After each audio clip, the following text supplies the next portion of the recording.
Hello दोस्तों, कैसे हो आप सब। आशा करते हैं आप सब अच्छे हों। आज मैं सिंहासन बत्तीसी की 17वीं पुतली की कथा सुनाती। 17वीं भाग। विद्यावती नामक 17वीं पुतली ने जो कथा कही वह इस प्रकार है। महाराजा विक्रमादित्य की प्रजा को कोई कमी नहीं थी। सभी लोग संतुष्ट तथा प्रसन्न रहते थे। कभी कोई समस्या लेकर यदि कोई दरबार आता था तो उसकी समस्या को तत्काल हल कर दिया जाता था।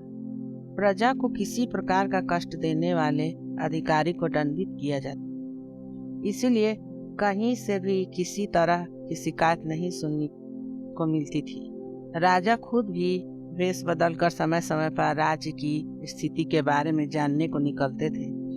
ऐसे ही एक रात जब वे वेश बदलकर अपने राज्य का भ्रमण कर रहे थे तो उन्हें एक झोपड़ी से एक बातचीत का अंश सुनाई पड़ा। वही औरत अपने पति को राजा से साफ साफ कुछ बताने को कह रही थी और उसका पति उसे कह रहा था कि वह अपने स्वार्थ के लिए अपने महान राजा के प्राण को संकट में नहीं डाल सकता है। विक्रम समझ गए कि उनकी समस्या से उनका कोई संबंध है। उनसे रहा नहीं गया। वह अपने प्रजा के समस्या को हल करना वे अपना कर्तव्य समझते थे। उन्होंने द्वार खटखटाया तो एक ब्राह्मण दंपति ने दरवाजा। विक्रम ने अपना परिचय देकर उनसे उनकी समस्या के बारे में पूछा तो वे थर थर कांपने लगे। जब उन्होंने निर्भय होकर उन्हें सब कुछ स्पष्ट बताने को कहा तो ब्राह्मण ने उन्हें सारी बात बता दी। ब्राह्मण दंपति विवाह के 12 साल बाद भी निसंतान थे। इन 12 सालों में संतान के लिए उन्होंने काफी यत्न किए। व्रत, उपवास, धर्म, कर्म, पूजा पाठ, हर तरह की चेष्टा की पर कोई फायदा नहीं। ब्राह्मणी ने एक सपना देखा है। स्वप्न में एक देवी ने आकर उसे बताया कि 30 कोस की दूरी पर पूर्व दिशा में एक घना जंगल है जहाँ कुछ साधु सन्यासी शिव की स्तुति कर रहे हैं। शिव को प्रसन्न करने के लिए वह हवन कुंड में अपनी अंग काट कर डाल रहे हैं।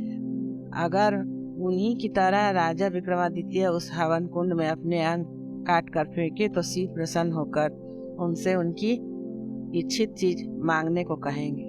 वे शिव से ब्राह्मण दंपति के लिए संतान की मांग कर सकते और उन्हें संतान की प्राप्ति जाएगी। विक्रम ने यह सुनकर उन्हें आश्वासन दिया कि वे यह कार्य अवश्य करेंगे। रास्ते में उन्होंने बेतालों को स्मरण कर बुलाया तथा उस हवन स्थल तक पहुंचा देने को कहा। उस स्थान पर पहुंचकर सचमुच साधु सन्यासी हवन कर रहे थे तथा अपने अंगों को काटकर अग्निकुंड में फेंक रहे थे। विक्रम भी इस तरह बैठ गए और उन्हें की तरह अपने अंग काटकर अग्नि को अर्पित करने लगे। जब विक्रम सहित वे सारे जलकर राख हो गए तो एक शिवगण वहां पहुंचा तथा उसने सारे तपस्विनी को अमृत डालकर जिंदा कर दिया, मगर भूल से विक्रम को छोड़ दिया। सारे तपस्वी जिंदा हुए तो उन्होंने राख हुए विक्रम को देखा।